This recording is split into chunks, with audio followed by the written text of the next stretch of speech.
والحمد لله رب العالمين.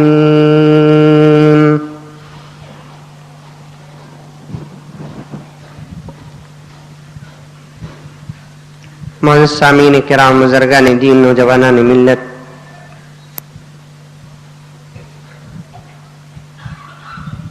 ہمارا سلسلہ جو چل رہا ہے وہ سیرت النبی صلی اللہ علیہ وسلم کا ہے.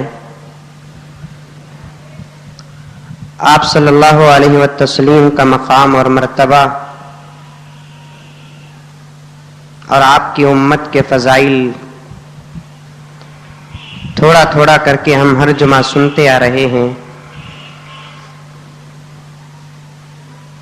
یہی ہمارا مقصد بھی ہے. ہم اپنے طاقت کے موافق نبی کریم صلی اللہ علیہ وسلم کی سیرت سننے کی کوشش کر رہے ہیں، ورنہ آپ صلی اللہ علیہ وسلم کی سیرت اتنی اعلیٰ و اولیٰ، اتنی مکمل اور اتنی بڑی ہے کہ 100% بات پکی یقینی ہے کہ ہماری زندگیاں ہم کو ساتھ نہیں دیں گے. حضور صلی اللہ علیہ وسلم کی زندگی کے ایک لمحے کو اگر ہم بیان کرنا شروع کریں، سننا شروع کریں تو ہم مر جائیں گے، لیکن آپ کی سیرت ختم نہیں ہو سکتی. اسی لیے بہت سارے عاشقان رسول نبی کریم صلی اللہ علیہ وسلم کی سیرت کو لکھنے والے اور پڑھنے والے اور سنانے والوں نے جب قلم اٹھایا، زبانیں کھولیں، اپنی زندگیوں کو قربان کیا اور وقف کیا، آخری ان کی عمر ہو گئی ہے، سیرت کا حق ادا نہ ہوا، تو آخر میں انہوں نے لکھ کر مر گئے، لا يمكن الثناء كما كان حقه بعد خدا توئی قصہ مختصر. کہ اللہ تبارک و تعالیٰ کے یہ عاشق، نبی کے یہ عاشق اپنے شعر کے اندر اپنی پوری حیثیت کو بیان کرتے ہیں کہ اے اللہ کے رسول صلی اللہ علیہ وسلم، آپ کے صفات اور آپ کی تعریف تو اتنی بڑی ہے کہ ہرگز آپ کی تعریف کرنا ہمارے بس کی بات نہیں ہے. بس اتنا کہہ کر ہم اپنی زبان کو، قلم کو، اپنی زندگیوں کو بند کرتے ہیں. اللہ کے بعد اگر کسی کا مقام اور مرتبہ ہے تو وہ صرف آپ کا مقام اور مرتبہ ہے. قرآن مجید میں اللہ تبارک و تعالیٰ فرماتے ہیں کہ اگر دنیا کے تمام درختوں کو قلم بنا دیا جائے، دنیا کے تمام جنگلات کے، شہروں کے، گاؤں کے، قریوں کے، دیہاتوں کے، تمام جگہوں پر روئے زمین میں رہنے والے تمام درختوں کو اگر قلم بنا دیا جائے اور دنیا کے پورے سمندر کو سیاہی انک بنا دیا جائے، اللہ تبارک و تعالیٰ کی تعریف لکھنا شروع کرے تو اللہ فرماتے ہیں پورے سمندر کا پانی ختم ہو جائے گا اور درخت لکھتے لکھتے ختم ہو جائیں گے. آج کے زمانے کی طرح قلم ریفل کا نہیں، نب کا نہیں، پین کا نہیں تھا. اس زمانے میں لکڑی اور کاڑی سے لکھتے تھے اور لکھتے لکھتے مسواک کی طرح قلم بھی ختم ہو جاتا تھا. اللہ تبارک و تعالیٰ یہی مثال فرماتے ہیں کہ لکھتے لکھتے تمہارے قلم ختم ہو جائیں گے اور سمندر کی پوری سیاہی ختم ہو جائے گی، لیکن میری تعریف ہرگز ختم نہیں ہوگی. میں یہ بتانا چاہتا ہوں میرے دوستو، جب اللہ تبارک و تعالیٰ کی تعریف ختم نہیں ہو سکتی تو اللہ کے آخری رسول محمد رسول اللہ صلی اللہ علیہ وسلم کی تعریف بھی کرنا ہمارے بس کی بات نہیں. بہرحال یہ ہماری طاقت اور بساط کہ ہم اپنی زندگیوں کو حضور صلی اللہ علیہ وسلم کی سیرت سننے اور سنانے کے ذریعے سے روشن اور منور کرنا چاہتے ہیں. اور جمعہ تھوڑا تھوڑا کر کے ہم سنتے ہیں. گزشتہ جمعہ آپ نے سنا ایک مختصر سا واقعہ، حضرت آدم علیہ نبینا علیہ السلام کی نصیحت اور وصیت اپنے بیٹے حضرت شیز علیہ السلام کو کہ بیٹے تیری پیشانی پہ میں ایک نور دیکھ رہا ہوں، وہ نور ایسا ہے جس کے صدقے میں اللہ تبارک و تعالیٰ نے کائنات کو بنایا ہے، اس لیے اس کی حفاظت کر. یہ نور اگر تیری زندگی میں آ جائے تو کوشش کر لے کہ اس کی اتباع کر، اور اللہ تعالیٰ سے دعا کرتے رہے کہ مولا مجھے اس پیغمبر کا غلام اور امتی بنا. تو حضرت شیز علیہ السلام نے اللہ اپنے ابا حضرت آدم علیہ الصلوۃ والتسلیم سے پوچھا کہ ابا حضور آپ پہلے نبی ہیں، آپ اول البشر ہیں، آپ سب سے پہلے انسان ہیں، لیکن آپ کی خواہش یہ ہے کہ آخری پیغمبر محمد رسول اللہ صلی اللہ علیہ وسلم کے غلام بننے کی، آپ صلی اللہ علیہ وسلم کے امتی بننے کی۔ تو حضرت آدم علیہ الصلوۃ والتسلیم نے کہا کہ بیٹے میں کیا فضیلت بیان کروں، اس پیغمبر کی تعریف کیا ہے بیان کروں۔ حقیقت تو یہ ہے بیٹے کہ اللہ تبارک و تعالیٰ نے اس آخری پیغمبر کی امت کو جو دیا ہے، جو نوازا ہے، جو نعمتوں سے آراستہ کیا ہے، کہ بیٹے وہ نعمتیں اللہ تبارک و تعالیٰ دوسرے پیغمبر کی امتوں کو تو دور کی بات خود نبیوں کو نہیں دیا ہے۔ تفصیل میں نے گزشتہ جمعہ عرض کیا تھا، تفصیل پیش کرتے کرتے حضرت آدم آخری لہجے پر آ کر، آخری مومنٹ میں آ کر، آخری اسٹیج پر آ کر فرماتے ہیں کہ بیٹے مجھ سے ایک غلطی ہوئی، اللہ تبارک و تعالیٰ نے 400 سال تک میری توبہ کو موقوف رکھا، روزانہ دنوں رات میں اللہ کے دربار میں روتا رہا، میرے آنکھوں کا پانی ندی نالوں کی طرح بہنے لگا۔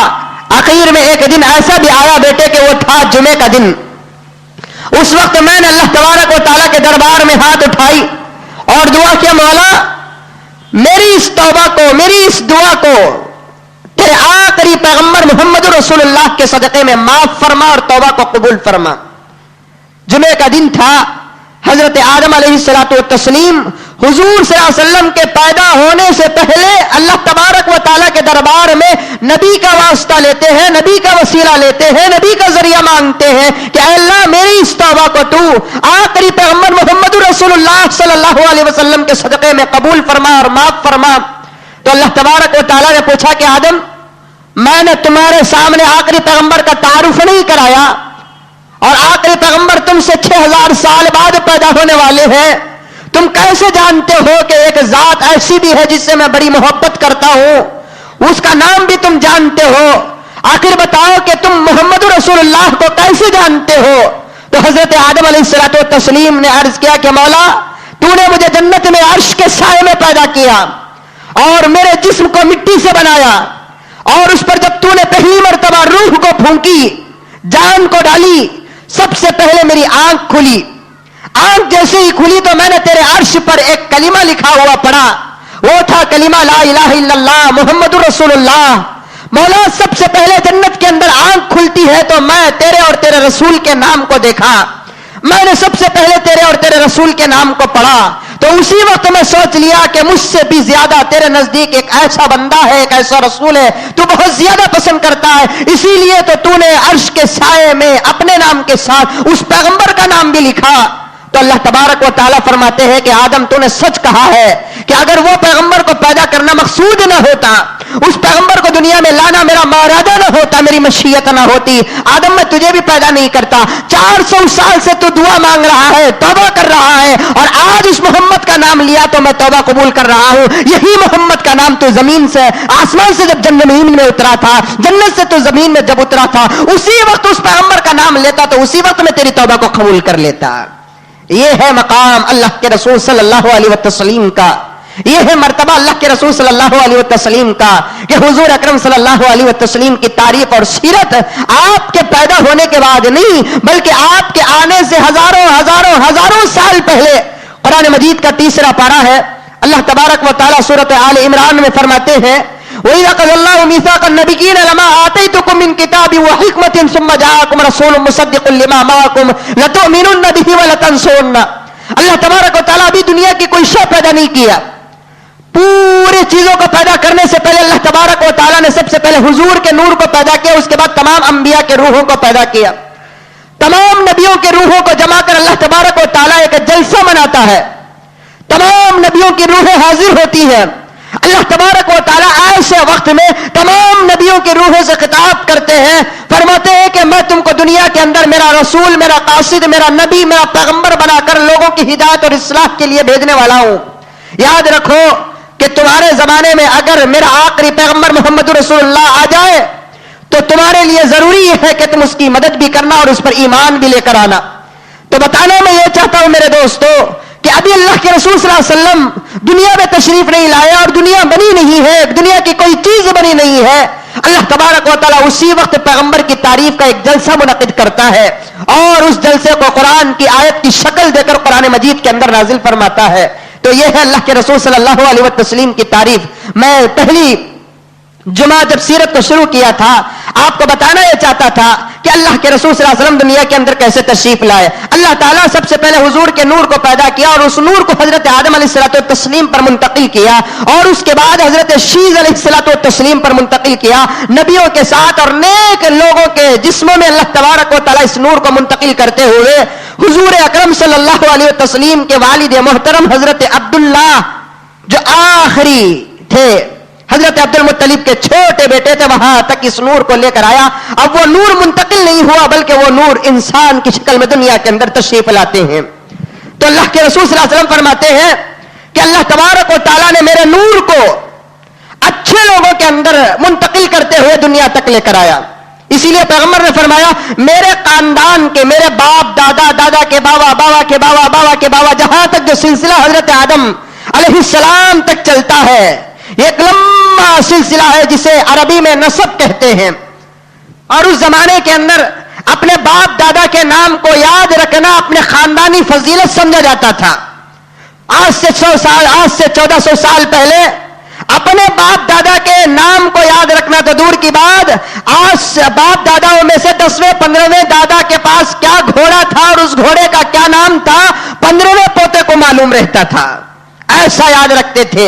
باپ داداؤں کے نام کو یاد رکھنا خاندانی شرافت میں داخل تھا، شامل تھا، یہ بتانے کے لیے کہ دیکھو میں حلال اولاد سے ہوں اور حلال طریقے سے میں دنیا کے اندر آیا ہوں. میرے باپ نے فلاں سے نکاح کیا، میرے دادا نے فلاں سے نکاح کیا، میرے پردادا نے فلاں سے نکاح کیا ہے. باپ داداؤں کے سلسلے کو، نسب کو یاد رکھنا خاندانی شرافت میں داخل تھا. حضور اکرم صلی اللہ علیہ وسلم نے تاکید کے ساتھ فرمایا کہ اپنے نسب کی حفاظت کیا کرو، اپنے نسب کی حفاظت کیا کرو، اس لیے کہ کل خاندان میں باپ داداؤں کے نام کے ساتھ پکارا جائے گا، باپ کے نام کے ساتھ پکارا جائے گا. صرف نام لے کر نہیں بلکہ اس بندے کے باپ کے نام سے پکارا جائے گا. صرف مزمل کہہ کر نہیں پکاریں گے اللہ تعالیٰ حشر کے میدان میں، بلکہ مزمل کے ساتھ ان کے باپ کا نام بھی، محمد مزمل بن زکریا اٹھو، ایسے باپ کے نام کے ساتھ پکارا جائے گا. اس لیے اللہ کے رسول صلی اللہ علیہ وسلم نے فرمایا اپنی اولاد کو اپنے باپ داداؤں کا نام بھی یاد دلا کر رکھو، اپنے باپ داداؤں کا نام، نسب، سلسلہ یاد دلا کے رکھو. ایک بچے سے پوچھے کہ بیٹے تمہارے ابا کا نام کیا ہے، تو بچہ کہے کہ میرے ابا کا نام یہ ہے. تمہارے دادا کا نام کیا ہے، بچہ کہے کہ دادا کا نام یہ ہے.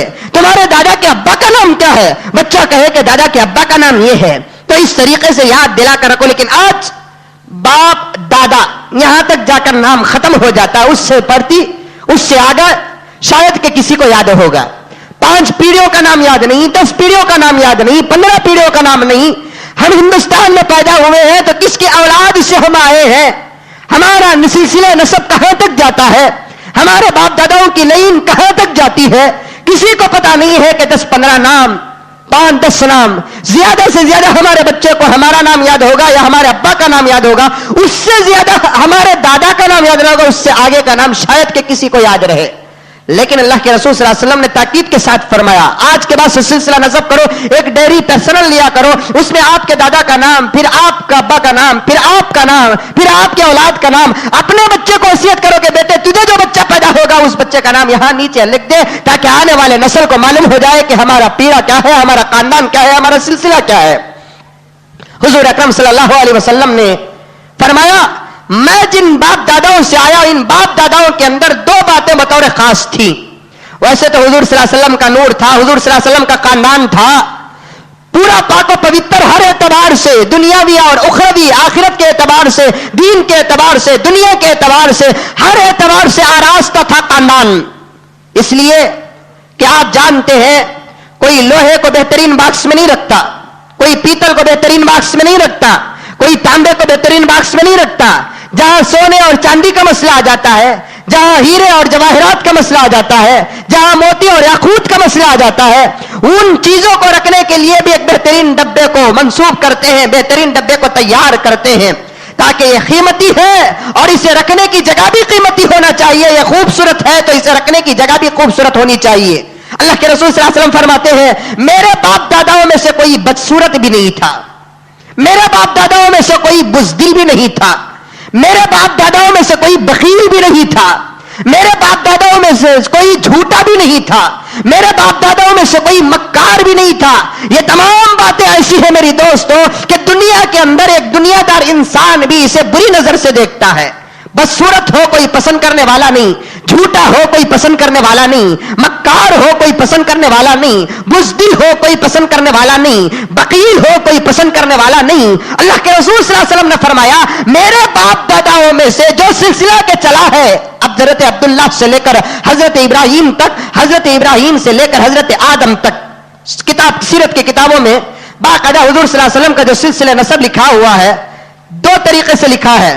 ایک باپ داداؤں کا سلسلہ جا کر حضرت ابراہیم تک ختم ہوتا ہے, پھر وہاں سے حضرت ابراہیم سے نکل کر حضرت آدم تک. کتابوں کے اندر باقاعدہ نام بھی موجود ہے, حضور کے ابا کا نام کیا تھا, دادا کا نام کیا تھا, پر دادا کا نام کیا تھا, کھڑکھا دادا کا نام کیا تھا, شکر دادا کا نام کیا تھا, پھر ان کے ابا کا نام, ان کے ابا کا نام. الحمدللہ اگر آپ سننا چاہتے ہیں تو اللہ کا فضل, کہ مجھے یاد بھی ہے اللہ کے فضل و کرم سے حضور کے ابا کا, دادا کا, تو ایک مرتبہ درود بھی پڑھ لیں تاکہ ان باپ داداؤں کو ہم اللہ کے رسول صلی اللہ علیہ وسلم کے نام نامی اس میں گرامی پر پہنچانے والے درود کا اثر اور اجر ان باپ داداؤں کو پہنچائے. ہم نے کتابوں کے اندر پڑھا ہے, ہمارے ماں باپ نے ہم کو یاد دلایا ہے کہ اللہ کے رسول صلی اللہ علیہ وسلم کے باپ دادا کا نام حضرت ابراہیم علیہ الصلوۃ والتسلیم تک جو سلسلہ جاتا ہے وہ سلسلے تک الحمدللہ مجھے یاد بھی ہے. آپ کو شوق دلانے کے لیے ایک مرتبہ میں سنا دیتا ہوں. اللہم صلی علی سیدنا نبینا مولانا محمد وعلی آل سیدنا نبینا مولانا محمد وبارک وسلم. محمد بن عبداللہ بن عبد المطلب بن ہاشم بن عبد مناف بن قصی بن کلاب بن مرہ بن کعب بن لوئی بن غالب بن فہر بن مالک بن نظر بن کنانہ بن خزیمہ بن مدرکہ بن الیاس بن مزر بن نزار بن معد بن عدنان بن ادو بن مقدم بن تاری بن یشعب بن یارب بن ثابت بن اسماعیل بن ابراہیم علیہ الصلوۃ والتسلیم. یہ حضور اکرم صلی اللہ علیہ وسلم کے باپ داداؤں کا نام ہے جو کتابوں کے اندر مرخوم ہے, کتابوں کے اندر لکھا ہوا ہے. ان ناموں کو اپنے بچوں کے پاس یاد بھی دلاؤ. کسی کو شوق ہو تو انشاءاللہ تعالی نماز کے بعد ملاقات کریں, میں لکھ کر بھی دوں گا تاکہ آپ لوگوں کو بھی یاد ہو جائے, آپ کے بچوں کو بھی یاد ہو جائے. میرے حال عرض کر رہا تھا, اللہ کے رسول صلی اللہ علیہ وسلم نے فرمایا میرے باپ داداؤں کو اللہ تبارک و تعالی نے دینی اور دنیائی اعتبار سے تمام خوبیوں سے آراستہ کیا ہے. بطور خاص دو باتیں. ایک چیز, ایک انسان ہے, کسی چیز کا ہونا بھی کمال, کسی چیز کا نہیں ہونا بھی کمال ہے. نہیں, اس کے پاس مال ہے یہ کمال, اس کے پاس جھوٹ نہیں ہے یہ بھی کمال.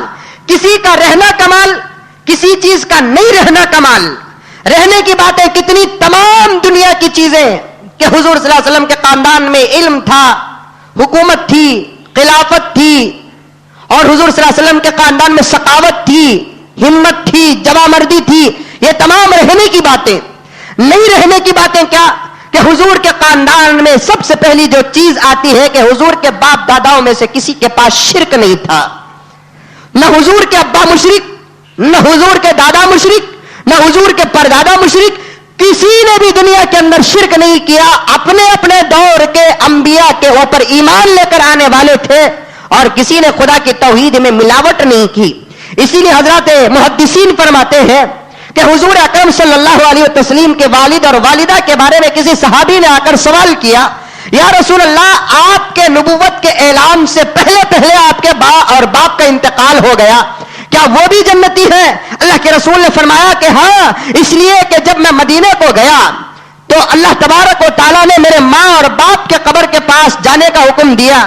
میں میرے ماں اور باپ کے قبر کے پاس پہنچا تو اللہ تبارک و تعالیٰ نے میرے معجزے اور اللہ اپنی قدرت سے میرے ماں باپ کو قبر کے اندر زندہ کیا. میں میرے ماں باپ کو کلمہ پڑھایا, کل قیامت میں میرے ماں باپ بھی میری امت میں شامل ہو کر جنت میں داخل ہو جائیں گے. اللہ تبارک و تعالیٰ کے معجزہ, اللہ کے رسول صلی اللہ علیہ وسلم کے معجزات میں سے ایک معجزہ ہے. بہت سارے کہتے ہیں کہ اپنی اپنی کتابوں میں اور تقریروں میں کہ حضور اکرم صلی اللہ علیہ وسلم کے ماں باپ کو ایمان نہیں ملا اس لیے وہ جہنم کو جائیں گے, لیکن سیرت حلبیہ کے اندر لکھا ہوا ہے اور دوسرے سیرت کی کتابوں کے اندر بھی لکھا ہوا ہے, جہاں تک ہمارا ایمان اور میرا خیال ہے وہ یہی کہتا ہے کہ جس کے صدقے میں کائنات کو ایمان ملا ہے, کہ ان کے ماں باپ کو ایمان نہیں ملے گا؟ یقیناً ان کے ماں باپ کو ایمان ملے گا. حضور اکرم صلی اللہ علیہ وسلم اپنے ماں باپ کے قبر کے پاس جاتے ہیں اور جا کر کلمہ طیبہ پڑھاتے ہیں اور ان کو بھی اپنی امت میں شامل کر لیتے ہیں. اللہ کے رسول صلی اللہ علیہ وسلم فرماتے ہیں کل قیامت میں میرے ماں باپ بھی میری امت میں داخل اور شامل ہو کر जन्नत में दाखिल होंगे। हजरत अब्दुल मुत्तलिब के बारे में क्या मसला है? हजरत अब्दुल मुत्तलिब जो हुजूर अकरम सल्लल्लाहु अलैहि वसल्लम के दादा थे, उनके बारे में आता है कि हजरत ईसा अलैहिस्सलातु वस्सलाम के नबूवत के इकरार करने वाले थे, हजरत ईसा के उम्मतियों में से थे, हजरत ईसा की शरीयत पर अमल करने वालों में से थे। बहरहाल किसी के ईमान पर हम लोगों को डिस्कस करना नहीं है। बहरहाल हुजूर सल्लल्लाहु अलैहि वसल्लम के वालिदैन होने के हैसियत से हमने चंद बातें आपके सामने अर्ज कर दी। हुजूर सल्लल्लाहु अलैहि वसल्लम ने फरमाया, मेरे बाप दादाओं में से दो चीजें बतौर खास नहीं थी। एक ये कि मेरे बाप दादाओं में से कोई मुशरिक नहीं है। क्यों? अल्लाह ताला हुजूर के नूर को शिर्क के डब्बे में नहीं रखेंगे। जैसा कोई आदमी एक सोने चांदी को मामूली तिजोरी में रखना पसंद नहीं करता, तो जरा सोच कर देखें कि अल्लाह तबारक व तआला पैगंबर सल्लल्लाहु अलैहि वसल्लम के नूर को कैसे एक शिर्क के डब्बे में रखेंगे? हरगिज नहीं रखे। बाप दादाओं में से पूरे के पूरे मोमिन और मुआहिद थे, इसलिए कि शिर्क और मुशरिक अल्लाह की निगाह में सबसे बड़े गुनहगार होते हैं। यहां तक कि अल्लाह फरमाते हैं, इन्नल्लाह ला यगफिरु अन युशरक बिही व यगफिरु मा दून ज़ालिका लिमन यशा।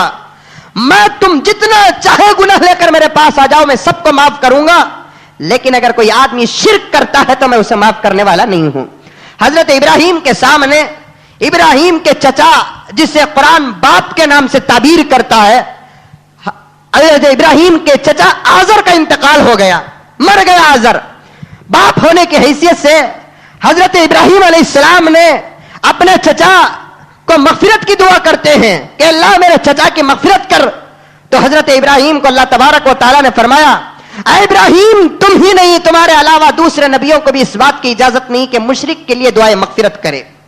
मुशरिक के लिए दुआए मगफिरत करना जायज नहीं है। मुशरिक हो या काफिर और मुनाफिक, इन तीनों के लिए मगफिरत की दुआ नहीं कर सकते। इसीलिए फुक़हा फरमाते हैं, मुसलमान अगर सलाम करता है, अस्सलामु अलैकुम रहमतुल्लाहि व बरकातुहू, उसके जवाब में आप क्या कहेंगे? वालेकुम अस्सलाम रहमतुल्लाहि व बरकातुहू। अगर कोई गैर मुस्लिम, मुशरिक और काफिर आपको सलाम करता है तो आप उसके जवाब में क्या कहना? वालेकुम अस्सलाम नहीं कह सकते, इसलिए कि सलाम के अंदर सलामती की दुआ है, रहमत की दुआ है, बरकत की दुआ है।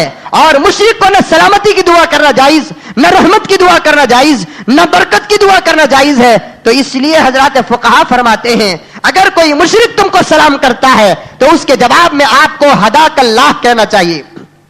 क्या कहना? हदाकल्लाह।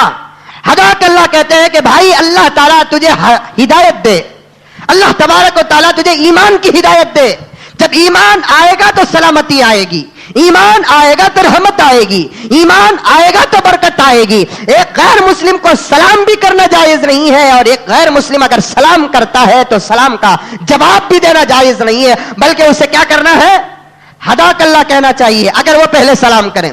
अगर आपको पहले सलाम करने का मौका मिल जाए, कभी कभार होता है कि गैर मुस्लिम मिनिस्टर है, गैर मुस्लिम काउंसलर है, गैर मुस्लिम एमएलए है, गैर मुस्लिम एमपी है, गैर मुस्लिम पुलिस वाला है, 3 स्टार है, फला है, आप दाखिल होते होते उसकी चमचागिरी करना ही पड़ता है, उसे सर सलाना ही पड़ता है। तो अब उसे क्या करेंगे? नमस्ते कहने की इजाजत नहीं है, क्योंकि नमस्ते का माना भी अपने अपने अकीदे के मुआफिक आता है। बल्कि हजरत फुक़हा फरमाते हैं कि जहां आपको सलाम करने की सख्त जरूरत पेश आ जाती है तो ऐसे सूरत में सिर्फ आपको हाथ उठाकर इशारा कर देना चाहिए। सलाम की दुआ करना गैर मुस्लिम को, मुशरिक को, काफिर को, मुनाफिक को जायज नहीं है। इसलिए कि काफिर के लिए, मुशरिक के लिए, मुनाफिक के लिए न सलाम कर सकते हैं, न मग़फ़िरत की दुआ कर सकते हैं, न उसके जनाजे की नमाज पढ़ सकते हैं। अगर वो मर गया तो उसके लिए ईसाले सवाब भी कर नहीं सकते। जब हिंदुस्तान की प्राइम मिनिस्टर इंदिरा गांधी मरती है तो दिल्ली के अंदर बहुत सारे पेट पालू उलमा ने उसके लिए कुरान पढ़कर बख्शा था। ला हौल वला कुव्वता इल्ला बिल्लाह। मुशरिक के लिए कुरान पढ़कर बख्शा नहीं जाएगा, उसके लिए ईसाले सवाब नहीं कर सकते। इसलिए कि जो काफिर होता है, जो मुशरिक होता है, कुरान मजीद ने कह दिया कि मरने के बाद फौरन वो जहन्नम चला जाता है, उसकी जिंदगी के बारे में भी हिसाब किताब नहीं लिया जाएगा।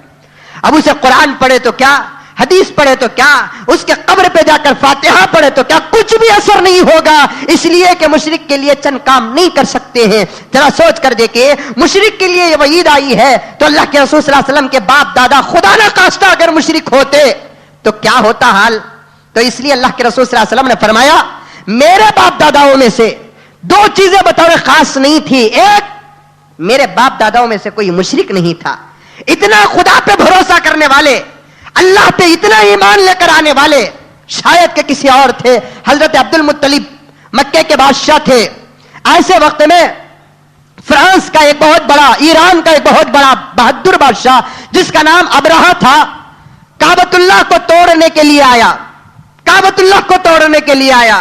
ابھی حضور صلی اللہ علیہ وسلم دنیا میں پیدا ہونے کے لیے 50 دن کی سخت ضرورت تھی. 50 دن میں دنیا کے اندر حضور صلی اللہ علیہ وسلم تشریف لانے والے ہیں. حضرت آمنہ حاملہ تھی، پیٹ میں اللہ کے رسول صلی اللہ علیہ وسلم تھے.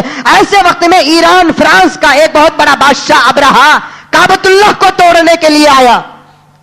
کعبۃ اللہ کے اطراف اکناف بات پھیل گئی. ابرہہ ہاتھیوں میں بیٹھ کر آیا. مکے کے اندر ہاتھی ایک بہت بڑا تماشا تھا. ہاتھی اتنا بڑا جانور جسے دیکھ کر اونٹ بھی ڈرتا تھا، گھوڑا بھی ڈرتا تھا. مکے کی سرزمین میں، عرب کی سرزمین میں گھوڑے ملتے تھے، اونٹ ملتے تھے، لیکن ہاتھی نہیں ملتا تھا. کبھی کبھار اگر ہاتھی آ جاتا تو پورے مکے والے دیکھنے کے لیے دوڑتے تھے. تو ایسے وقت میں روایت میں آتا ہے کہ 500 ہاتھیوں کو لے کر ابرہہ کعبۃ اللہ کو توڑنے کے لیے آیا. آ کر مکے کے اطراف کھڑ گیا. آ کر سب سے پہلے راستے میں عبد المطلب کے 200 اونٹ ملے. تو ابرہہ نے 200 اونٹوں کو پکڑ کر رکھ لیا. بعد میں حضرت عبد المطلب کو تلاش کرتا ہے، پہلے آ کر کمپرومائز کر لے. تم تو ہمارے سے لڑ نہیں سکتے، اس لیے تم چھوڑ دو، زمین کو چھوڑ دو. اگر تم چھوڑ دو گے تو تمہاری جان سلامت رہے گی، ہم کعبۃ اللہ کو توڑ کر چلے جائیں گے. تو حضرت عبد المطلب کو معلوم ہوا کہ میرے 200 اونٹوں کو ابرہہ پکڑ کر رکھ لیا ہے. 200 اونٹوں کو تلاش کرنے کے لیے حضرت عبد المطلب نکلتے ہیں. تو ابرہہ نے اپنے فوجیوں میں سے کسی کو پوچھتا ہے کہ بوڑھا کون ہے. تو فوجیوں میں سے ایک نے کہا کہ یہی وہ بوڑھا ہے جو مکے کا متولی ہے، مکے کا بادشاہ ہے، مکے کا حاکم ہے. تو اس بوڑھے کو ابرہہ بلاتا ہے، عبد المطلب کو بلاتا ہے، پوچھتا ہے کہ بوڑھے میاں یہ جنگل میں، یہ ریگستان میں کیا تلاش کر رہے ہیں؟ حضرت عبد المطلب نے کہا کہ میرے 200 اونٹ گم گئے، اسے تلاش کرنے کے لیے نکلا ہوں. تو ابرہہ نے عبد المطلب سے کہا کہ کیسے پاگل ہو، اور تمہاری زمین، تمہارے گاؤں والے اور تمہارے شہر والے کیسے پاگل ہیں کہ تمہارے کعبے پر مصیبت آئی ہے، تمہارے ملک پر مصیبت آئی ہے، تمہارے خدا کے گھر پر مصیبت آئی ہے، اسے بچانے کی فکر نہیں ہے اور تم اونٹ کو تلاش کرنے نکل گئے. تو حضرت عبد المطلب نے کہا اونٹوں کا مالک میں ہوں، کعبے کا مالک خدا ہے. اونٹوں کا مالک میں ہوں، کعبے کا مالک خدا ہے. بس مجھے اونٹوں کی فکر کرنا چاہیے اور کعبے کی فکر خدا کرنے والا ہے. اگر تیرے پاس میرے اونٹ ہے تو مجھے حوالے کر دے. اب تو کعبے کو توڑنے آیا ہے، تیرے پاس ہاتھی بھی ہے، تیرے پاس تلوار بھی ہے، تیرے پاس ہتھوڑے بھی ہیں. جہاں شوق سے جا کر اگر تجھے ہمت ہے تو جا کر کعبۃ اللہ کو ٹچ کر. تو عزیزان گرامی واقعہ بڑا تفصیل کا ہے، مجھے تو کچھ اور عرض کرنا آپ کے سامنے. ابرہہ حضرت عبد المطلب کے 200 اونٹ کو دے دیتا ہے. عبد المطلب 200 اونٹ کو لے لیے، اپنے پورے مکے کے اندر اعلان کر دیے کہ اپنے اپنے گھروں کو چھوڑ کر پہاڑوں میں جا کر چھپ جاؤ. اگر یہ ابرہہ کعبۃ اللہ کو ہاتھ لگا دیا تو اس پر جو مصیبت آئے گی وہ مصیبت ہم پر نہ آ جائے. تو حضرت عبد المطلب اپنے خاندان اور قبیلے کو لے کر سیدھے پہاڑوں پر چلے جاتے ہیں. تاریخ نگاروں نے لکھا ہے پہاڑوں کے بلوں سے دیکھنے لگے مکے والے کے کعبۃ اللہ پر کیا ہوتا ہے، ابرہہ پر کیا گزرتی ہے. ابرہہ اپنے اونٹوں کو آگے بڑھانا چاہتا ہے. یہ اونٹ جو جانور ہوتے ہیں بظاہر کسی کی ملکیت میں رہتے ہیں، لیکن وہ بھی ہے اللہ تبارک و تعالیٰ کی مخلوق. اونٹ آگے بڑھنے کے لیے تیار نہیں. ابرہہ کہتا ہے کہ ان اونٹوں کو ہوا کیا، اس لیے ان کے پیچھے سرین میں دم کی جگہ پر جا کر سلاخوں کو چباؤ تاکہ درد کی وجہ سے یہ آگے بڑھے. سلاخوں کو چبایا جاتا ہے. تاریخ لکھنے والوں نے لکھا کہ اونٹوں کے پیچھے کے حصے سے خون آیا، لیکن ہاتھی کے پیچھے کے حصے سے خون آیا، لیکن ہاتھی ایک قدم تک آگے اٹھا کر رکھنے کے لیے تیار نہیں تھے. جب حد سے زیادہ مجبور کر دیے، ہاتھیوں نے اپنے دونوں پاؤں کو زمین پر ٹیک دیا اور اپنے سون کو اٹھا کر کعبے کو سلام کرنے لگے. اسی وقت اللہ تبارک و تعالیٰ نے آسمان سے ابابیل کی فوج کو بھیجا. ابابیل چھوٹے چھوٹے پرندے ہوتے ہیں. حضرات حجاج کرام جانتے ہیں حج کو جانے والے کہ کعبۃ اللہ کے اطراف یہ چھوٹے چھوٹے پرندے آ کر کعبۃ اللہ کی طواف کرتے ہیں. اللہ تبارک و تعالیٰ نے چھوٹے چھوٹے پرندوں کے منہ میں چونچ میں چھوٹا چھوٹا کنکر دیا اور جا کر کہا، اللہ تبارک و تعالیٰ نے کہا جاؤ ان ابرہہ کی فوج پر بیٹھنے والے فوجیوں کے سروں پر ڈالو. خدا کی قسم کعبے کی عظمت، کعبے کا روب، کعبے کا خوف ایسا ہوا کہ ابابیل اوپر سے جا کر اپنے چونچوں سے وہ کنکروں کو ڈالتے ہیں تو وہ کنکر اتنے زور سے آ کر پڑتے ہیں کہ ہاتھیوں پر بیٹھنے والے ہر فوجی کے سر پر گرتا ہے تو سر سے بھیجے کو پھاڑ کر پاخانے کی جگہ سے نکل جاتا ہے. حضرت عبد المطلب نے کہا یہی میں کہنا چاہتا تھا کہ اونٹوں کا مالک میں، काबे का मालिक अल्लाह तबारक व ताला। बताओ कि हजरत अब्दुल मुत्तलिब का ईमान कितना पुख्ता होगा, कितने बड़े मुवहिद हो गए हजरत अब्दुल मुत्तलिब कि जिन्होंने अपने पोते के दुनिया में तशरीफ लाने से पहले दुनिया वालों को यकीन का सबक दे दिया, तवक्कुल का सबक दे दिया, ईमान का सबक दे दिया, अल्लाह तबारक व तआला से मोहब्बत का सबक दे दिया। इसीलिए अल्लाह के रसूल सल्लल्लाहु अलैहि वसल्लम ने फरमाया, दो चीजें बतौर खास मेरे आबा व अजदाद में नहीं थे। एक, परदादा ने जिना किया, किसी ने भी जिना नहीं किया, पूरे निकाह करके अपने बच्चों को पैदा किए हैं। इसलिए कि शिर्क के बाद कोई गुनाह सबसे बुरा है तो वह जिना का गुनाह है। इसीलिए तारीख लिखती है जिना सबसे बड़ा गुनाह है। अल्लाह तबारक व तआला हर मोमिन मुसलमान की हिफाजत फरमाए। हजरत हुजूर अकरम सल्लल्लाहु अलैहि वसल्लम ने फरमाया, मेरे बाप दादाओं में से कोई जिना नहीं किया, सब इज्जत के साथ निकाह किए। जिना करना तो दूर की बात, किसी गैर औरत पर निगाह तक उठाकर नहीं डाले, निगाह तक नहीं उठाकर डाले। क्यों?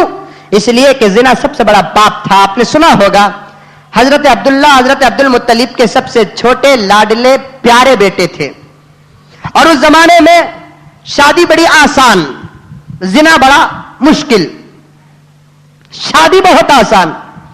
तो हजरत अब्दुल मुत्तलिब को भी शादी करने की ख्वाहिश थी। अब्दुल्ला भी जवान हो गए, 21 साल की उम्र थी हजरत अब्दुल्ला हुजूर पाक सल्लल्लाहु अलैहि वसल्लम के वालिद मोहतरम की। एक खानदान के बारे में पता चला कि उस खानदान में अच्छी प्यारी लड़की है। हजरत अब्दुल मुत्तलिब अपने बेटे का रिश्ता पूछने के लिए हजरत अब्दुल्ला को लेकर जाते हैं। रास्ते में तो मक्के के अंदर एक सबसे ज्यादा बेहया औरत थी। तो वो औरत दरवाजे के पास खड़कर हजरत अब्दुल्ला को कहती है कि अब्दुल्ला, मेरे घर आ जाओ, मुझसे मुलाकात करो, निकाह करना है तो मुझसे निकाह करो, अगर निकाह करने की ख्वाहिश नहीं तब भी मैं मेरे जिस्म को तुम्हारे हवाले करना चाहती हूं। हजरत अब्दुल्ला 21 साल के नौजवान, 21 साल की उम्र अपनी जवानी को क्या कहती है आप जानते हैं, और वो भी मक्के की ताकत और कुव्वत, जहां खजूर, बादाम, जमजम, बेहतरीन मुकव्वियात, ऐसे शबाब और ऐसे मुकव्वियात के दौर में एक दरवाजे पर खड़े होकर हजरत अब्दुल्ला को एक औरत दावत देती है कि आ जाओ मेरे घर, मुझसे निकाह चाहे कर लो, अगर निकाह करना नहीं है तो तब भी मैं अपने जिस्म को तुमको देना चाहती हूं। हजरत अब्दुल्ला अपनी निगाहों को उठाकर देखे तक नहीं, आखिर में रिश्वत देने के लिए तैयार हो जाती है, लालच देने के लिए तैयार हो जाती है। अब्दुल्ला, तुम्हारे जान बख्शी में तुम्हारे अब्बा ने 100 ऊंटों को जबह किया था, वो 100 ऊंट मैं तुमको देती हूं, मेरे साथ आकर एक मर्तबा मिल लो। हजरत अब्दुल्ला मिलने के लिए तैयार नहीं, और रिश्वत देती है, एक काम करो 100 पर 100 ऊंट देती हूं, आओ मेरे साथ एक रात गुजारो। हजरत अब्दुल्ला पलट कर नहीं देखते, सीधे गए खानदान में जाकर इज्जत के साथ निकाह करके वापिस आते हैं तो उसी दरवाजे में एक रात गुजार कर दूसरे दिन आते हैं तो उसी दरवाजे पर वो औरत खड़ी हुई है। हजरत अब्दुल्ला अब उस औरत से पूछते हैं, मैं जा रहा था तो मुझे रिश्वत दे रही थी, बुला रही थी, अपने जिस्म को मेरे ऊपर कुर्बान करने की पूरी नाकाम कोशिश कर रही थी, अब मैं आ रहा हूं तो मुझे देखना भी पसंद नहीं करती, क्या बात है? तो वो औरत कहती है कि अब्दुल्ला, जब तुम जा रहे थे तो तुम्हारी पेशानी पर आखिरी पैगंबर के नूर को देख रही थी, मैं चाहती थी कि वो नूर मेरे पेट से पैदा हो जाए। अब तुम रात गुजार कर आए हो तो वो नूर तुम्हारी बीवी पे मुंतकिल हो गया है, अब तुम्हारे से मुझे ना कोई लेना है ना कोई देना है। तो बताना ये चाहता हूं कि बड़ा पाक और पवित्र खानदान, जिस खानदान के अंदर कोई जिना नहीं, कोई गुनाह का काम करने वाला नहीं है, इसलिए कि जिना तमाम अखलाक को तबाह करके छोड़ देता है, तमाम बीमारियों की जड़। और जिना से बचने का सबसे बेहतरीन इलाज अल्लाह के रसूल सल्लल्लाहु अलैहि वसल्लम ने फरमाया। बहुत सारे नौजवान आकर पूछते हैं, हजरत आंखों पे कंट्रोल नहीं है, ख्यालात पे कंट्रोल नहीं है, तसव्वुरात पे कंट्रोल नहीं है, आखिर क्या करना? यकीनन आंखों पे कंट्रोल नहीं है, सोचने पर किसी का कंट्रोल नहीं है, कहां जहां कहीं जाते हैं तक्के में सर रखते हैं, हजारों हसीनाएं हमारे साथ आ जाती हैं दिमाग में, रास्ते में जाते हैं तो हजारों हसीनाओं को देखने का मौका मिलता है। आखिर इससे बचने की क्या शक्ल और सूरत होगी? इससे बचने का क्या इलाज होगा? इससे बचने की ना कोई तावीज, इससे बचने की ना कोई दुआ, इससे बचने की ना कोई दवा। खुदा की कसम कुरान कहता है कि जिना से बचना है तो कसरत से नमाज पढ़ा करो। जिना से अगर बचना है कसरत से नमाज पढ़ो, इसलिए कि कुरान कहता है कि इन्नस सलात तन्हा अनिल फहशाई वल मुनकर, نماز بے حیائی کو بھی روکتی ہے اور برائی کو بھی روکتی ہے. بے حیائی کی تفسیر میں حضرات مفسرین کرام نے فرمایا کہ بے حیائی کی سب سے بڑی تفسیر اور سب سے اچھی تفسیر جو ہے وہ زنا ہے. نماز کا شوق جتنا دل کے اندر پیدا ہوگا, نماز میں جتنا خشوع اور خضوع آئے گا, اتنا ہی انسان زنا سے دور رہے گا. حضرت عمر فاروق کی خلافت کا زمانہ, ایک لڑکا ایک لڑکی کو پیغام بھیجا کہ میں تجھ سے محبت کرتا ہوں, تجھ سے ملنا چاہتا ہوں. وہ زمانہ لیٹر بھیجنے کا تھا. آج کی طرح نہیں ایس ایم ایس کرو, فون کرو, ایسا نہیں. لیٹر بھیجتے تھے, لو لیٹر بولتے نا. ایک لڑکے نے ایک لڑکی کو لو لیٹر بھیجا, میں تجھ سے محبت کرتا ہوں.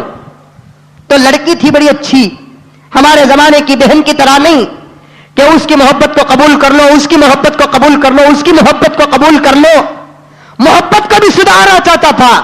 تو لڑکی نے کہا کہ تمہاری محبت مجھے قبول, ملنے کی اجازت آج نہیں, 40 دن کے بعد دوں گی. کتنے دن کے بعد؟ 40 دن کے بعد. لیکن 40 دن تک ایک کام کرو کہ عمر کے پیچھے جا کر نماز پڑھ کے آؤ. 40 دن عمر کے پیچھے اگر تم نماز پڑھو گے تو تب جا کر میں تم سے ملنے کی اجازت دوں گی. عمر کون؟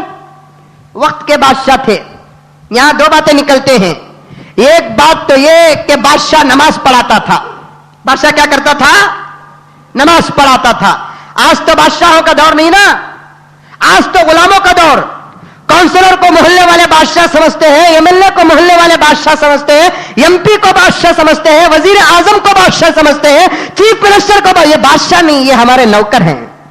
یہ کون؟ ہمارے نوکر, ہمارے غلام. ہمیں پہلے ان کو دیے ہیں ووٹ کے نام پر کوئی چیز, دیکھتے نہیں. ہمیں کوئی چیز کے کسی چیز کی وجہ سے ان کے دروازے پر گئے. الیکشن کا دور ہے, ووٹ کا دور ہے. کروڑ پتی بھی فقیر کے دروازے پر ملے گا. مل رہا ہے کہ نہیں مل رہا ہے؟ جا کر بھیک مانگ رہا ہے, مجھے ووٹ ڈالو, مجھے ووٹ ڈالو, میں تمہارا امیر بننا چاہتا ہوں. امیر نہیں, تو غلام ہے. تو ہمارا نوکر ہے. پورا 5 سال کی تنخواہ ایک ووٹ کے نام پر ہم نے تجھے دیا ہے. تیرے سے ہم کو فائدے کی کوئی امید بھی نہیں ہے, ہمارے سے تجھے فائدہ ملا ہے. یہ سیڑھی چڑھانا, جیسا ایک باپ اپنے بچے کو انگلی پکڑ کر سیڑھی چڑھانا سکھاتا ہے, ویسا یہ قوم مل کر تجھے اسمبلی کی سیڑھی چڑھانا سکھائے ہیں. ہمارا ہے غلام تو بتانا میں یہ چاہتا ہوں کہ عمر نماز پڑھاتے تھے. عمر کیا کرتے تھے؟ نماز پڑھاتے تھے اور پیچھے نماز پڑھ رہے ہیں. اور آج ایک کونسلر ایک مسجد کا امام کی حیثیت سے نہیں ملے گا آپ کو. ایک ایم ایل اے ایک مسجد کے امام کی حیثیت سے نہیں ملے گا. ابھی پرسوں آ کر ایک نوجوان بڑا اچھا سوال کیا کہ حضرت آج کل ووٹا مانگنے کے واسطے پورے کینڈیڈیٹ مسجدوں کو کی جا رہی. سو صحیح سوال کیا نوجوان, صحیح بات. یقیناً میں اس نوجوان کو دعا کیا. محلے کا کینڈیڈیٹ ہے, محلے کا ایم ایل اے ہے, محلے کا کونسلر ہے. اب ووٹ مانگنے کے لیے کہاں رہے ہیں؟ مسجدوں کو آ رہے ہیں. پھر 5 سال تک مسجدوں کا دروازہ ان کو نظر نہیں آئے گا, مسجدوں کا دروازہ نظر نہیں آتا. پھر نوجوان نے کہا کہ حضرت جمعے کی نماز کو جاتے نا, فجر کی نماز کو کیوں نہیں آتے؟ نہیں, رات ساری کنونشن کر کو سوتے 11-12 بجے اٹھتے ہیں, کہاں فجر کو آئیں گے؟ رات ساری پھر کر 1 بجے 2 بجے ووٹ مانگتے مانگتے مانگتے پھر کر سو رہے ہیں, فجر کی نماز غائب ہو رہی ہے. میں یہی اس نوجوان سے کہا کہ یقیناً تیرا سوال بالکل صحیح ہے. بجائے قوم کے پاس ووٹ مانگنے کے اللہ کے پاس مانگتے تو یقیناً اللہ تعالیٰ جدا دیتا. اب مسجدوں کے دروازے یاد آ رہے ہیں. میں کہتا ہوں کہ آج کے بعد ہمیشہ مسجدوں کو آ جائیں, ایک وقت نماز پڑھ لیں, ایک وقت نماز پڑھا دیں. مسجدوں کو آئے, نماز پڑھائے. قوم کے حال چل نماز پڑھانا تو ہوتا نہیں, چہروں میں داڑیاں رہے تو اپنا نماز پڑھائیں گے. ان کے پیچھے نماز, ان کو نماز کے لیے مسلح میں کھڑا ڈال کر ہمیں پیچھے پڑے تو ہونے کی نماز بھی ہماری نہیں ہوں گی. ہاں, چہرے میں داڑیاں ہیں, نماز پڑھانے کے قابل. اسمبلی میں گھس سکتے ہیں, پارلیمنٹ میں گھس سکتے ہیں, کارپوریشن میں گھس سکتے ہیں. یہاں گھسنا ہے, یہاں کھڑنا ہے تو سب سے پہلی شرط یہ ہے کہ کیا رہنا؟ داڑھی رہنا ہے. داڑھی اگر نہیں رہے گی تو پھر کوئی اعتبار نہیں ہوگا. تو حضرت عمر فاروق رضی اللہ تعالیٰ عنہ, واہ, جن کا ذکر آتا ہے تو میں نے پہلے بھی عرض کیا تھا نا, تو مضمون کھل جاتا ہے. کیا کیا سبق دیا انہوں نے, کیا کیا بتایا انہوں نے. تو حضرت عمر فاروق کے پیچھے نماز پڑھنا ہے. کتنے دن؟ 40 دن. امیر کے پیچھے نماز پڑھنے والوں کی زندگیاں سدھر جاتے تھے. آج تمہارے ساتھ پھرنے والوں کے کسی کے اخلاق بنے, آج تمہارے ساتھ پھرنے والوں کے اصلاح ہوئی, آج تمہارے ساتھ پھرنے والا نمازی بنا. जुमे को एक मर्तबा हमारे मुसलमान कैंडिडेट आए मस्जिद को, कौम के पास आकर वोट पूछने लगे। असर को भी जाते मस्जिदों को, मगरिब को जाते मस्जिदों को, ईशा को जाते मस्जिदों को, फजर को जाते मस्जिदों को, खुदा के पास हाथ उठाकर दुआ करते कि मौला मैं तेरे कौम को, तेरे बंदों की खिदमत में करना चाहता हूं, मुझे जिता दे। यकीनन सारी दुनिया तुम्हारी मुखालिफ हो जाए, अल्लाह तुम्हारा दोस्त हो जाए तो 100% तुम्हारी जीत यकीनी है, 100% तुम्हारी जीत यकीनी है। और ऐसे वक्त में मेरी तो बाकायदा ये गुजारिश है कि आज मुसलमान टुकड़े टुकड़े हो गए हैं, हुए कि नहीं हुए? टुकड़े टुकड़े। मैं तो बहुत सारे नौजवान, बहुत सारे मुसलमान इस उम्मीद से भी आए कि आज मौलाना वोट के बारे में क्या बोलेंगे, इलेक्शन के बारे में क्या बोलेंगे। दिल तो चाहता ही नहीं है कि आज की गंदी सियासत के बारे में मैं कहूं, मजबूर हो जाता हूं, थूक देता हूं ऐसे बातों को कि क्या है मुसलमानों का मिजाज, क्या है हाल मुसलमानों का। एक प्लेटफॉर्म पर मुसलमान को खड़ना आता ही नहीं है, एक प्लेटफॉर्म पर कौम के वास्ते कुर्बानी देना मुसलमान को आता नहीं है। आपका सोचते हैं कल की मुर्गी से आज की दाल बराबर बोलकर आज का सोचते हैं। कौम है ये, मुस्तकबिल को सोचो, हालात को सामने रखो। मैं बारहा एक शेर पढ़ा करता हूं जब भी सियासी हल्के होते हैं, गुजरे हुए दिन देखो हालात से इबरत लो, गुजरे हुए दिन देखो हालात से इबरत लो, सदियों पे नजर रखो लम्हात से इबरत लो। ऐ अहले जुनू उठो गफलत की तबाही है, यूपी से सबक लेकर गुजरात से इबरत लो। हमारी मस्जिदों को तोड़े अभी मुसलमान को अकल नहीं आई, गुजरात में इज्जतें लूटे अभी मुसलमान को इबरत नहीं आई, मां बाप के सामने जवान बेटियों को नंगा कर उसकी इज्जतें लूटी गई, इज्जत इबरत नहीं आई, मां बाप के सामने बच्चियों को जिंदा जलाया गया अब भी इबरत नहीं आ रही है, हामिया के पेटों से बच्चों को निकाल कर तलवार में उड़ाकर 2 टुकड़े गए अभी मुसलमान को इबरत नहीं आ रही है। एक मुसलमान को छोड़ कर देने के लिए तैयार नहीं है। जितने इलाके मुसलमानों को देखेंगे उन इलाकों की मैं बात कर रहा हूं जिन इलाकों में मुसलमान अगर तने तनहा खड़ेगा तो यकीनन जीत सकता है, वहां मुसलमान के मुकाबले में खड़ने वाला मुसलमान है। अगर मेरा बस चलता ना मैं फतवा देता कि ऐसे लोग मर भी जाए तो इनकी जनाजे की नमाज भी पढ़ना जायज नहीं, इनको मुसलमानों के कब्रिस्तान में दफन करना भी जायज नहीं है। एक मुसलमान दूसरे मुसलमान को रास्ता छोड़कर देने के लिए तैयार नहीं। अब 2 मुसलमान आपस में लड़कर वोट डिवाइड हो गए, यकीनन जीतने वाला कौन? गैर मुस्लिम, यकीनन जीतने वाला गैर मुस्लिम। अब गैर मुस्लिम तुम्हारा रहबर बन जाए, क्या होगा बताइए मेरे दोस्तों। हालात मुझसे ज्यादा आप हजरात जानते हैं, इतने खतरनाक, इतने खतरनाक, इतने खतरनाक कि क्या होगा नहीं मालूम। ऐसे वक्त में एक मुसलमान को मुवहिद होकर इत्तेफाक के साथ ये मुसलमान, मसलन इधर एक मुसलमान उधर एक मुसलमान, इन्हें भी मुसलमान है उन्हें भी मुसलमान है, इसे बोलेंगे तुम्हें छोड़ डालो भी उनके वास्ते, उन्हें बोलता उसे बोलो हजरत उन्हें छोड़ने दो मेरे वास्ते। क्या है हाल देखिए, एक मुसलमान दूसरे मुसलमान को छोड़कर देने के लिए तैयार नहीं होता, इसे छोड़ दो। नहीं हजरत हमें पार्टी से खड़े हैं, पार्टी का वफादार और कुत्ता बनना चाहता है लेकिन कौम और मिल्लत का वफादार बनना नहीं चाहता, कौम का वफादार बनना नहीं चाहता। याद रखो, मुझे माफ करो, कोई पार्टी हिंदुस्तान में मुसलमानों की वफादार नहीं है, कोई पार्टी नहीं है। मैं पहले भी कहा, मुझसे पहले हजरत उलमा किराम भी कह चुके हैं, उन्हीं की जबानी से मैं कह रहा हूं, अगर पूरे हिंदुस्तान के मुसलमान मुवाहिद हो गए तो मुसलमानों की खास एक पार्टी बन सकती है। लेकिन बाप कांग्रेस का कहते बेटा जनता दल का, जोरू कांग्रेस की बोले तो शोहर जनता दल की। पार्टियों को लेकर घरों के अंदर लड़ाया होते हैं, अब डिवाइड घर ही के अंदर वोट बट रहा है, किसे डालना किसे नहीं डालना।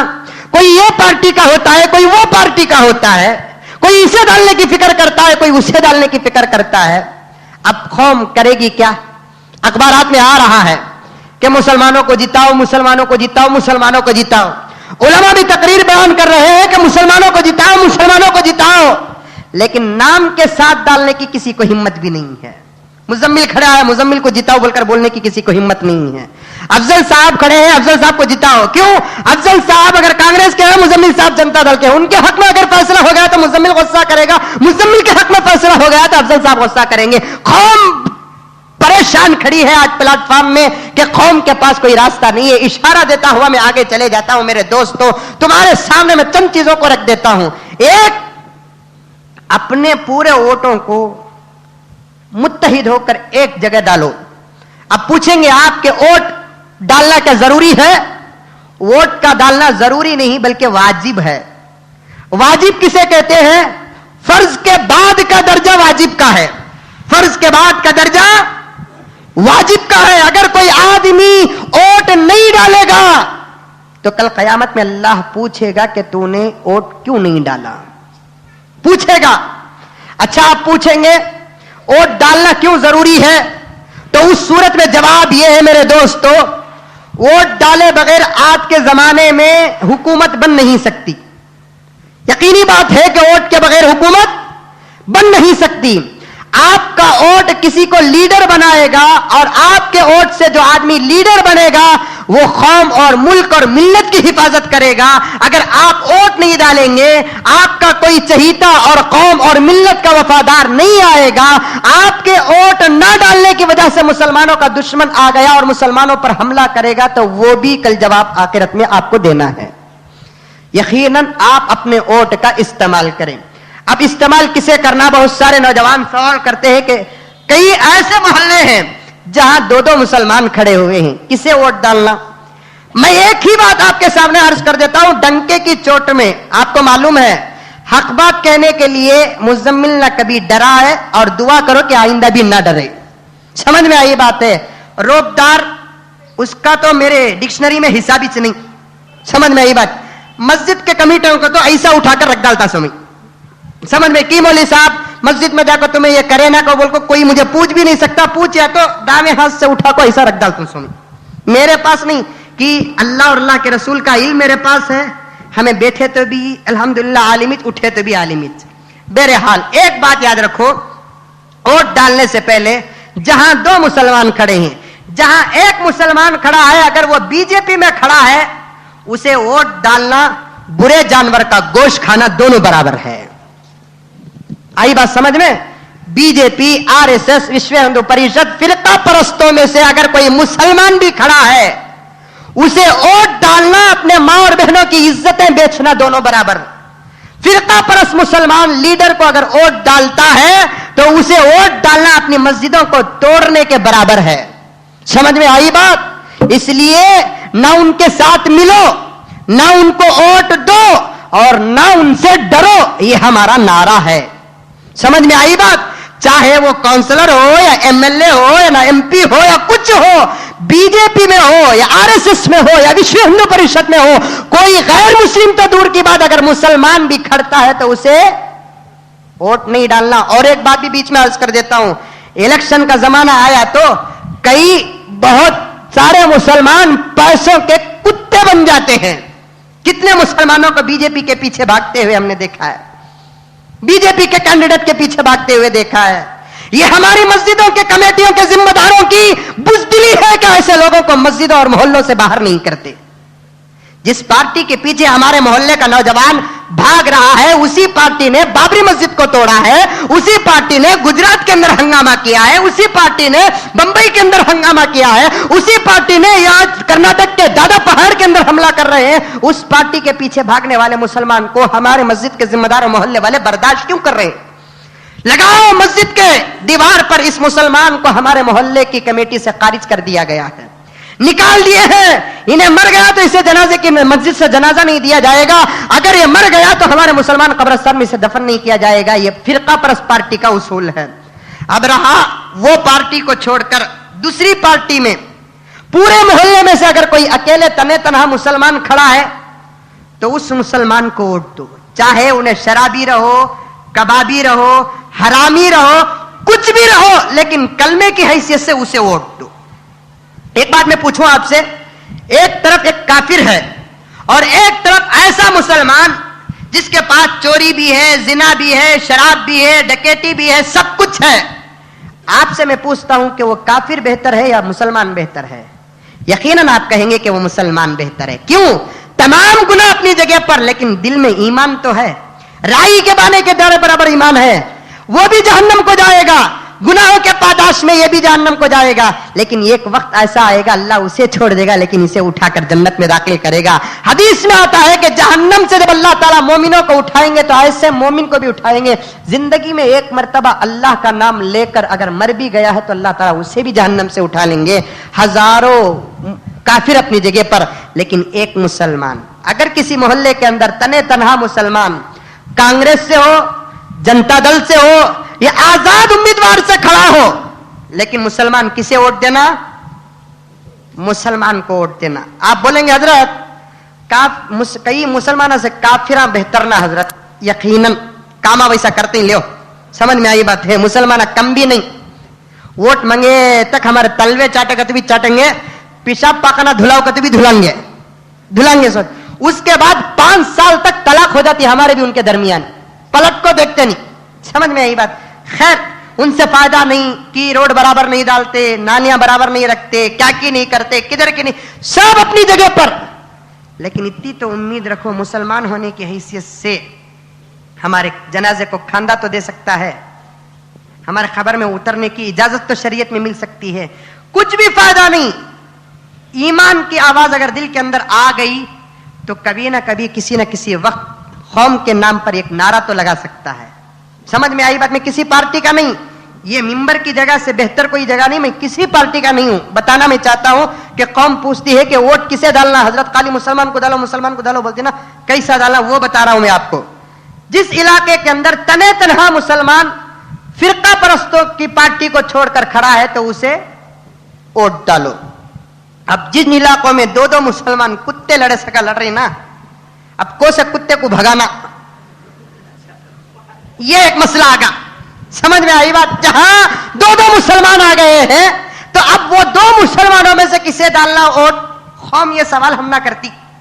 समझ में आई बात है? कौम ये सवाल हम ना करती किसे डालना हजरत। अब मौली सभा अटक गई ही, इसे डालो बोला तो उन्हें हम ना डालता, उसे डालो बोला तो इन्हें हम ना डालता। अब डालना किसे, नाम तो ले नहीं सकता मैं।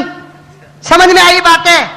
नाम तो नहीं ले सकता, किसी की तरफदारी और तायद भी नहीं कर सकता। नहीं हजरत फला कमेटी वाले इनको डालो बोले, फला पार्टी वाले इनको डालो बोले, फला मस्जिद वाले इनको डालो बोले, वो मस्जिद वाले बोले तो वहां बोले, लेकिन यहां तो मैं तायद नहीं कर सकता।